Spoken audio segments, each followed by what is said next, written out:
Thoughts. तो एक शेर मैं सुनाता हूं पहले। जिंदगी में रास्ते बना बनाए नहीं मिलते, जिंदगी में रास्ते बना बनाए नहीं मिलते, उन्हें स्वयं बनाना पड़ता है। मंजिलें यूं ही नहीं मिलती यारों, उन्हें मेहनत से हासिल करना पड़ता है, उन्हें मेहनत से हासिल करना पड़ता है। धन्यवाद।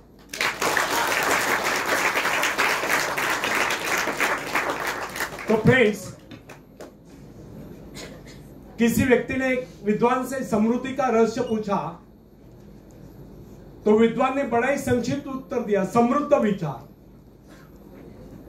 कितने हैरानी की बात है कि इतने जटिल प्रश्न का इतना सरल उत्तर, और उत्तर जितना सरल उतना ही सुनिश्चित भी।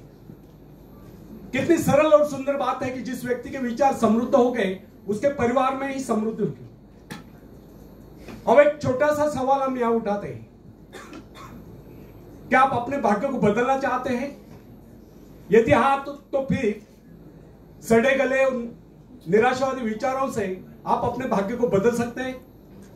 इसका सटीक और संक्षिप्त उत्तर नहीं।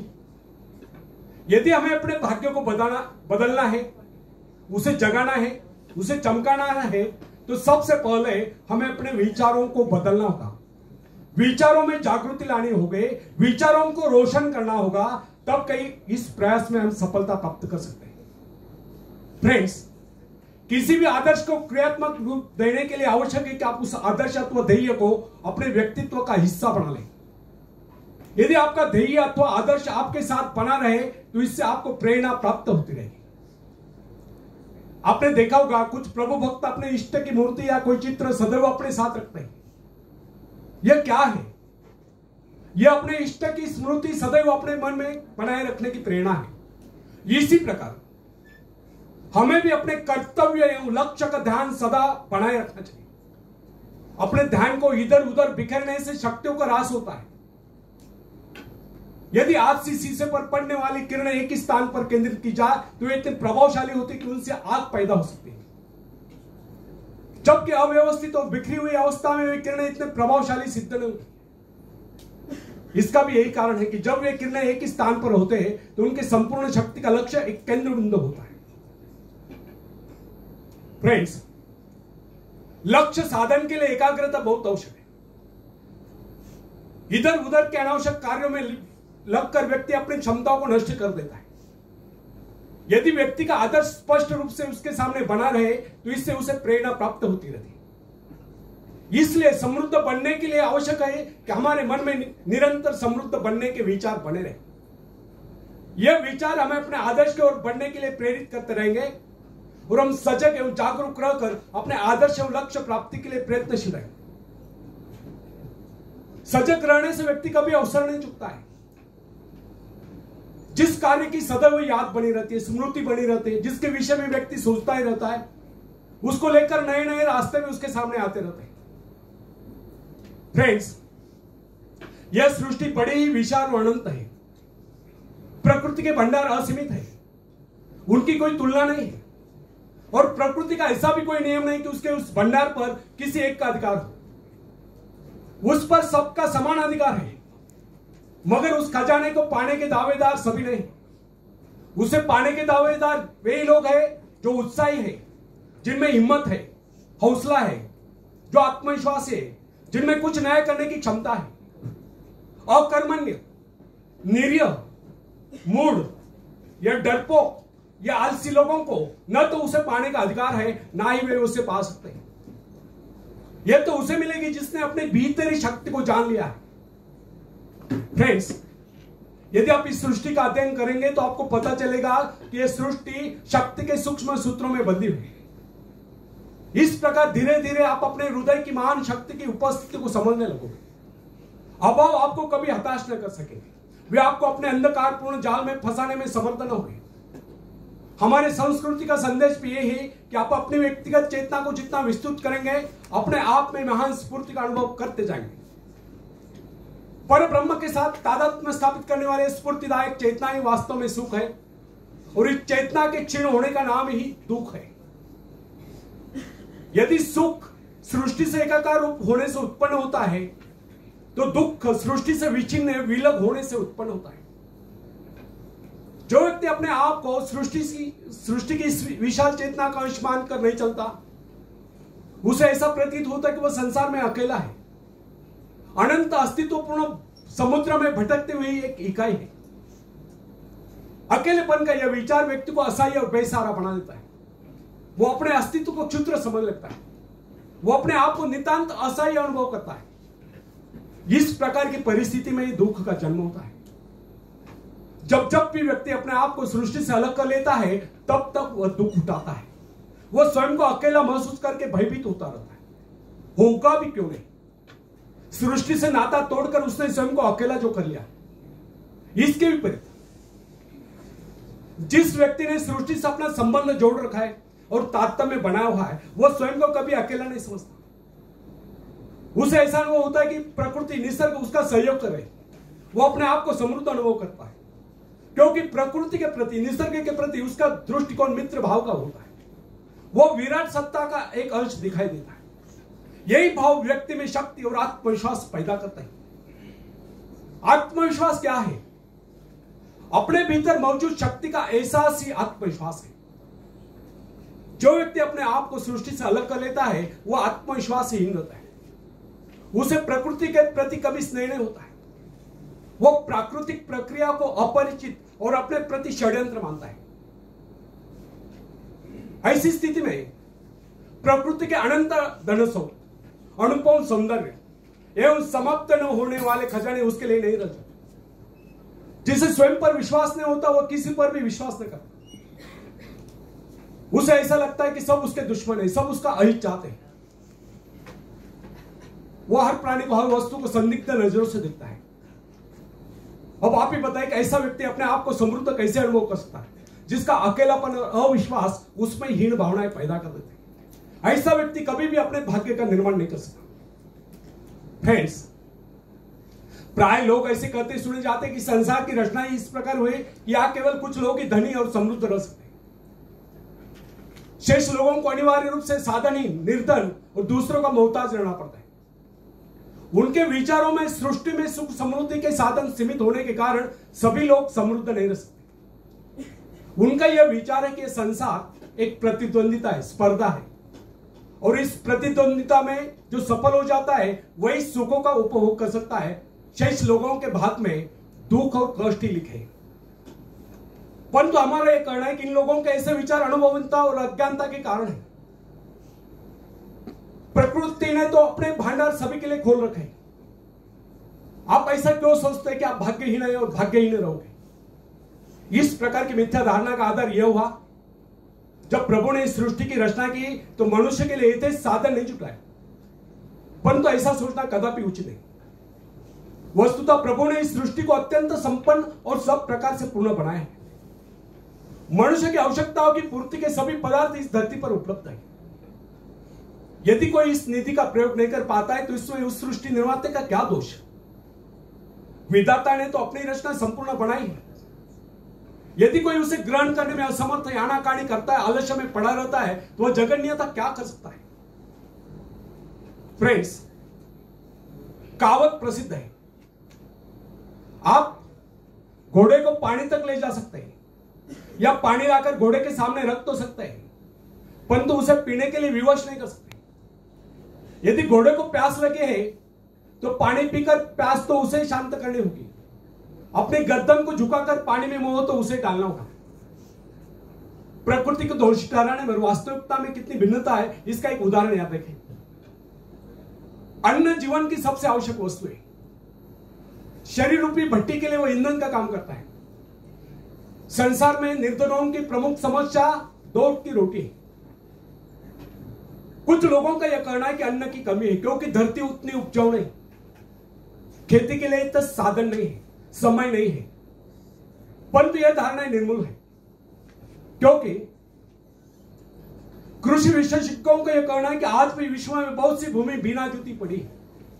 यह भूमि अत्यधिक उपजाऊ है क्योंकि अभी तक इस भूमि में खेती नहीं हुई, इसलिए उसके प्राकृतिक उर्वरा तत्व अर्थात नैसर्गिक सुपीकता अभी तक उसमें सुरक्षित है।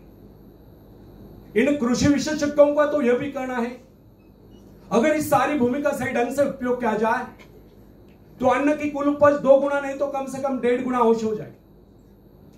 फ्रेंड्स, व्यक्ति के जीवन की बात छोड़िए, सभ्यता के इतिहास का अध्ययन करने पर आपको यह मालूम हो जाएगा कि प्राचीन काल में लोग अपने घरों को प्रकाशित करने के लिए चर्बी का प्रयोग किया करते थे। आप यह भी जानते होंगे कि यह चर्बी हवेली मछलियों के शरीर से निकाली जाती थी। एक दिन लोगों को ज्ञात हुआ कि हवेली मछलियों की कमी पड़ गई। ऐसी स्थिति में चर्बी का भयंकर संकट उपस्थित होगा, परंतु आवश्यकता आविष्कार की जन्य है। उसी के साथ साथ मिट्टी के तेल का भी आविष्कार हुआ।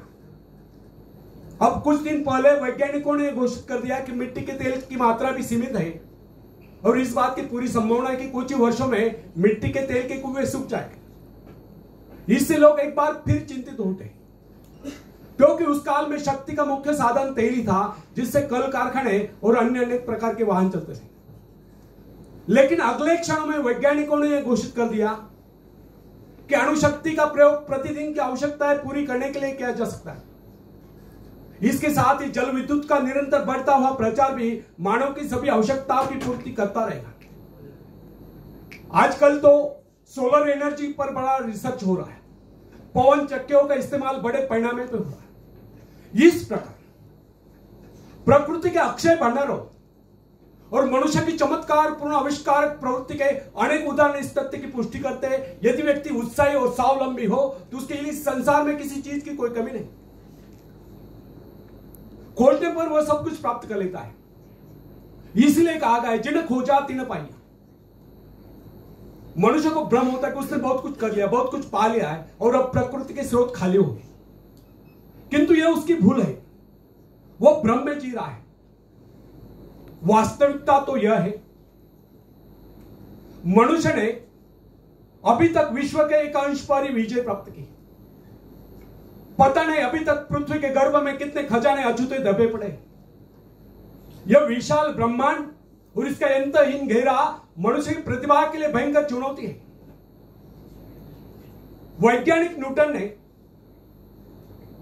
गणित संबंधी नियमों द्वारा इस संसार की विशालता का अनुमान लगा लेने की बात कहा था।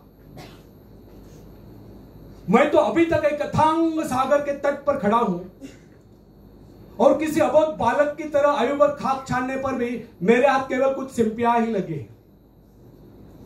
न जाने इस ब्रह्मांड सागर के धरोतले न जाने कितने करोड़ों करोड़ों माणिक मोती बिखरे हुए पड़े हैं, जिनके हमें अभी भी तलाश है। यह बात सच है कि संसार असीम और अपरिमित है। ब्रह्मांड में हमारी सभी इच्छाओं और आकांक्षाओं को पूरा करने की क्षमता है। सुख प्राप्त करने के लिए केवल इन स्रोतों का उपयोग करना उत्साह के द्वारा ही संभव हो सकता है। सोई हुई शक्तियों को जगाकर प्रकृति के इस विशाल भंडार को उपयोग करने के लिए किए गए प्रयत्न अनंत है। समृद्धि उद्योगी पुरुषों की दासी है। प्रभु ने इस सृष्टि का निर्माण व्यक्ति के आनंद प्राप्ति के लिए किया है। ईश्वर ने मनुष्य की रचना इसलिए नहीं की कि वह सदैव अभाव में रहकर कष्ट भोगता रहे। क्या आप बता सकते कोई रचनाकार अपने किसी भी कृति के लिए इस प्रकार के भविष्य की रचना कर सकता है? कदापि नहीं। सच तो यह है कि हमारा जन्म सुख शांति पूर्वक जीने के लिए हुआ है। यह सृष्टि हमारे ही उपयोग के लिए बनाई गई है। जीवन का अर्थ यंत्रणा नहीं, आनंद तथा उसका उपभोग है। आनंद का अर्थ रुच्छंगल क्रीड़ा या अय्याशी नहीं। विलासिता और अय्याशी तो जीवन को पतन की गर्त की ओर ले जाते हैं। आनंद का वास्तविक अर्थ है व्यक्ति की सभी शक्तियों का पूर्ण विकास और विकसित क्षमताओं का विश्व कल्याण के लिए प्रयोग। नैतिक जीवन में एक प्रकार के संतुलन की सृष्टि करना है। आनंद का अर्थ है सुख, समृद्धि, शांति और सद्भाव का आगमन तथा दुख, दरिद्रता, ईर्ष्या एवं द्वेष आदि बुराइयों का नाश। आनंद जीवन का स्वर्गिक पहलू है। हृदय की स्वच्छता, दृढ़ता, धैर्य आदि बातें आनंद के लिए प्रारंभिक सीढ़ियां हैं। मनुष्य के जीवन में आनंद का अनुभव उस समय तक नहीं होता जब तक वो अपने मन से शंका, संदेह, ईर्ष्या एवं द्वेष आदि बुराइयों को दूर नहीं कर देता। फ्रेंड्स, भय और शंका जीवन रूपी गंगा में विष खोल देते हैं। बुराइयों का संघर्ष जीवन की समरसता को नष्ट कर देता है और समरसता का अभाव जीवन में विसंगतियां पैदा करता है और विसंगतियां जीवन के उज्जवल पक्ष पर इस प्रकार छा जाती है जैसे चांद पर ग्रहण। आशा, विश्वास, श्रद्धा आदि बातें जीवन को आलोकित करते हैं। इनसे जीवन में शुचिता, स्वच्छता और निर्मलता का समावेश होता है और इन्हीं से जीवन में संतुलन आता है और संतुलित जीवन ही हमारे हृदय में प्रेम रूपी स्थिरता का उद्गम स्थल है। फ्रेंड्स, यदि आपके मन में संकीर्णता है, डाउटफुलनेस है, तो आपके विचार भी संकीर्ण हो गए। संकीर्णता के कारण ही मानसिक रूढ़िवादिता को प्रोत्साहन मिलता है। संकीर्ण विचारों वाला व्यक्ति अपने आप को इस संसार से निकालकर अंधेरे कुएं में कैद हो जाता है। उसका जीवन, उसके जीवन का ध्येय तथा अन्य गतिविधियां संकीर्ण घेरों में बंद कर रह जाती है। कोल्लू के बैल की तरह आंखों पर पट्टी बांधकर निरंतर चलते रहने पर भी वो वैसे के वैसा ही रहता है। उन्नत विचारों से उसका नाता टूट जाता है और एक दिन आता है, समय उसके आगे निकल जाता है और वो केवल पोंगा पंथी के रूप में खड़ा रह जाता है। इसलिए फ्रेंड्स, हम विचारों की समृद्धि पर जोर देते हैं, भीतरी शक्तियों की जागृति पर जोर देते हैं। दुनिया में सब कुछ है और सब आपके लिए है, किंतु आप उठे तो सही, उसे प्राप्त करने का प्रयास तो करें। कोई ऐसा कार्य करे जो रचनात्मक और सृजनात्मक हो। फ्रेंड्स, सृजनशील व्यक्ति को सृजनशील व्यक्ति के मन में सृजनशील विचार आते हैं। यही विचार उसे समृद्धि की ओर ले जाते हैं। नई कल्पना के अभाव में वह कभी सफल नहीं हो पाता। सृजनशीलता ही सफलता की पहली सीढ़ी है। सृजन का उद्गम उसी व्यक्ति के मन में आता है जिसका हृदय मुक्त, स्वच्छंद और निर्मल। निर्धनता और असफलता का मुख्य कारण उस मानसिक संकीर्णता है। संकीर्ण मस्तिष्क में नए विचार नहीं आते और नवीन विचारों से रहित व्यक्ति सफलता की सीढ़ियों तक नहीं पहुंच सकता। मलिनता की समाप्ति और सृजनात्मक प्रतिभा को बढ़ावा देने से ही सफलता और सुख का जन्म होता है। बंदरिया की भांति मरे हुए बच्चे को छाती से चिपटाए रहने से कुछ नहीं होता। इसलिए विचारों में नवीनता लाने का प्रयास कीजिए। जब विचारों में नवीनता आएगी तो कार्यों में सृजनात्मक बदलाव आएगा, जीवन शैली बदलेगी, तब भाग्य स्वयं बदल जाएगा। जो व्यक्ति ये समझते हैं कि वे परिस्थितियों तथा सामाजिक असमानताओं के कारण निर्धन है, वे गलत समझते हैं। ऐसे लोग अपने भीतर झांक कर नहीं देखते कि हमें क्या कमी है। वे स्वयं का आत्मविश्लेषण करके दूसरों पर दोषारोपण करते रहते हैं। सच्चा वास्तविकता तो यह है कि समृद्धि गुणों का वर्णन करती है, हेरा फेरी से वो कभी प्राप्त नहीं होती। जिन लोगों के मन में यह विचार कर करके कि सौभाग्यवान व्यक्ति धनी बन सकते हैं, वे गलत समझते हैं। वे कभी उन्नति नहीं कर सकते। ऐसा सोचना कदापि उचित नहीं। सौभाग्यशाली आप भी हैं और आप भी सब कुछ प्राप्त कर सकते हैं, किंतु वैसा प्रयास तो करें। भाग्य अभाग्य का रोना न रोकर कर्म करो, कर्मों से भाग्य बदलता है और कर्मण्यता आलस्य और निराशा नहीं।